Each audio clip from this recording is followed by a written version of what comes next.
चलो यार अगला क्वेश्चन करते हैं। तो क्वेश्चन क्या बोल रहा है? An object of mass 5 kg is thrown vertically upward from the ground.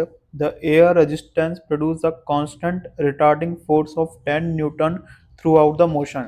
The ratio of time of ascent to the time of descent will be equal to।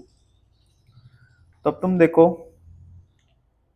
कोई ऑब्जेक्ट है, ठीक है, और इस ऑब्जेक्ट का जो मास है ना वो कितना है?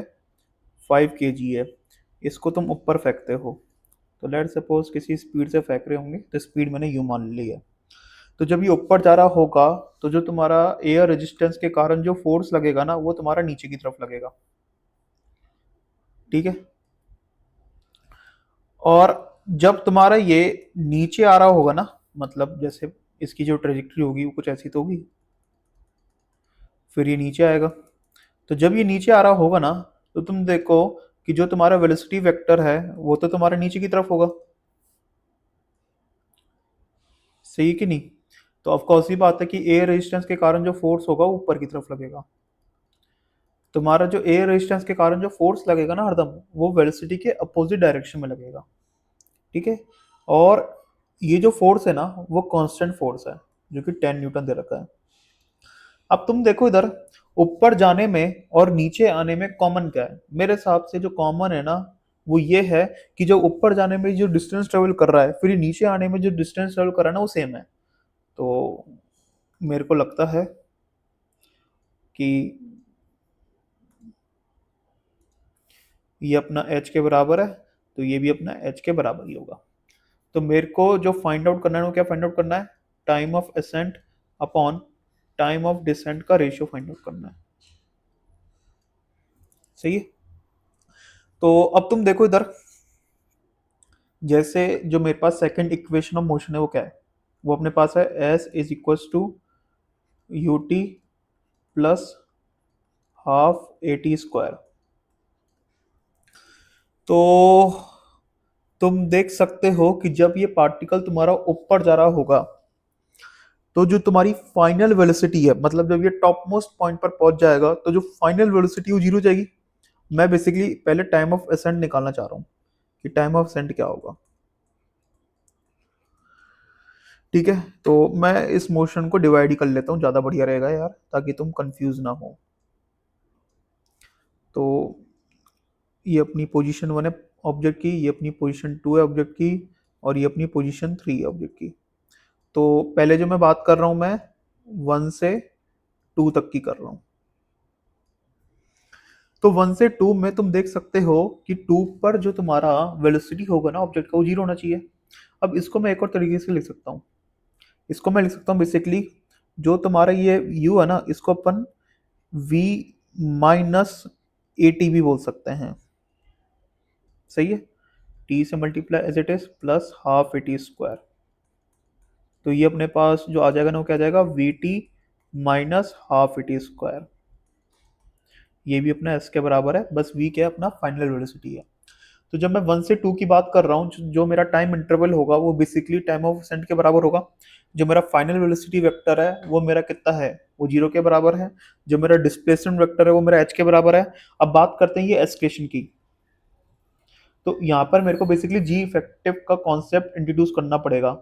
या तुम ऐसा देख सकते हो कि जो तुम्हारा ऑब्जेक्ट है जब ऊपर जा रहा होगा, तो इस ऑब्जेक्ट पर जो टोटल फोर्स लग रहा होगा वो कौन कौन सा लगेगा? तो एक तो वेट के कारण लगेगा जो कि कितना होगा? 50 न्यूटन होगा। और एक एयर रेजिस्टेंस के कारण होगा जो कि कितना होगा? 10 न्यूटन होगा। ठीक है। तो टोटल फोर्स है ये। इस टोटल फोर्स को मैं किससे डिवाइड कर दूंगा? मास से डिवाइड कर दूंगा, जो कि कितना है? 5 kg है। तो मेरे हिसाब से जो अपने पास ऑब्जेक्ट का जो एस्केलेशन आएगा ना, जब ये तुम्हारा ऑब्जेक्ट ऊपर जा रहा होगा, तो ये आएगा मेरे हिसाब से 12 मीटर पर सेकंड स्क्वायर, और ये किधर आएगा? नीचे की तरफ आएगा। तो इसी को अपन क्या बोलते हैं? बेसिकली जी इफेक्टिव बोलते हैं। तो जी इफेक्टिव मेरा कितना होगा? 12 होगा। तो अगर मैं इक्वेशन ऑफ मोशन यूज करूं, क्योंकि जो मेरा एस्केलेशन है वो तो कांस्टेंट ही है ना, 12 मीटर पर सेकंड स्क्वायर, इसलिए मैं यूज कर सकता हूँ। बस एक ही जगह मेरे को जो यूज करना पड़ेगा ना वो माइनस का 12 करना पड़ेगा, वरना मैं माइनस का 10 करता था। तो एस की जगह तो एच आ गया, वी तो मेरा जीरो है, टी की जगह टाइम ऑफ असेंट आ गया माइनस हाफ इंटू ए की जगह कितना आ जाएगा? माइनस का 12। टी की जगह क्या आ जाएगा? टाइम ऑफ असेंट, तो इसका मेरे को स्क्वायर भी करना है। तो यहाँ पर तुम देख सकते हो बेसिकली जो मेरा टाइम ऑफ असेंट आ रहा है वो कितना आ रहा है, वो मेरे हिसाब से आ रहा होगा अंडर रूट ऑफ 2h/12, जहाँ तक मेरे को लगता है यही आ रहा होगा मेरा टाइम ऑफ असेंट। तो टाइम ऑफ असेंट की तो मैंने बात कर ली है, अब बात करते हैं टाइम ऑफ डिसेंट की। तो जब मैं टाइम ऑफ डिसेंट निकालूंगा तो जो मेरा ऑब्जेक्ट है ना वो 2 से 3 आ रहा होगा बेसिकली, सही कि नहीं? तो 2 से 3, और 2 पर जो तुम्हारा वेलोसिटी वेक्टर है वो कितना है, 0 है। तो अब तुम देखो दोबारा मैं s is equal to u t plus half a t square use करूंगा, ठीक है, और मैं ये वाला फॉर्म यूज करूंगा क्योंकि u 0 है मेरा, ठीक है। वहां पर मैंने बदला क्यों था, क्योंकि वहां पर v 0 था। अब तुम देखो इधर जब पार्टिकल तुम्हारा नीचे आ रहा है तो वेट तो तुम्हारा नीचे लग रहा होगा जो कितना है 15 न्यूटन है, लेकिन एयर रेजिस्टेंस के कारण जो फोर्स है ऊपर लग रहा होगा जो कि कितना है 10 न्यूटन है। तो जो तुम्हारा नेट फोर्स है वो नीचे की तरफ आएगा, कितना आएगा 40 न्यूटन आएगा। तो ये जो तुम्हारा नेट फोर्स है इसको बस मास से डिवाइड कर दो जो कि कितना है 5 kg है। तो मेरे हिसाब से कितना आ जाएगा ये 8 मीटर पर सेकंड स्क्वायर आ जाएगा, सही है। तो ये तुम्हारा क्या हो गया, बेसिकली एस्केलेशन हो गया ऑब्जेक्ट का, और ये किधर है तुम्हारा नीचे की तरफ है। तो एक तरीके से किसकी तरह काम कर रहा है, ये जी इफेक्टिव की तरह काम कर रहा है। तो जब पार्टिकल तुम्हारा ऊपर जा रहा है तो जी इफेक्टिव कितना है 12 है, जब पार्टिकल नीचे आ रहा है तो जी इफेक्टिव कितना है 8 है। तो करो बेसिकली, अब तो हो जाना चाहिए अब तो क्वेश्चन सॉल्व। तो अब तुम देखो इधर, तो पार्टिकल अपना नीचे आ रहा है, ये ऑब्जेक्ट अपना नीचे आ रहा है, तो डिस्प्लेसमेंट तो कितना हो गया माइनस का एच। इनिशियल वेलोसिटी तो 0 था, टाइम की जगह टाइम ऑफ डिसेंट आ जाएगा, प्लस का हाफ, ए की जगह क्या आ जाएगा बेसिकली माइनस का 8, टी की जगह क्या आ जाएगा टाइम ऑफ डिसेंट, तो इसका स्क्वायर भी करना है। तो मेरे हिसाब से यहाँ से जो तुम्हारा टाइम ऑफ डिसेंट आ रहा होगा कितना आएगा अंडर रूट ऑफ 2h/8। तो टाइम ऑफ असेंट पता चल गया, टाइम ऑफ डिसेंट पता चल गया, अब तुम्हें तो रेशियो फाइंड आउट करना है।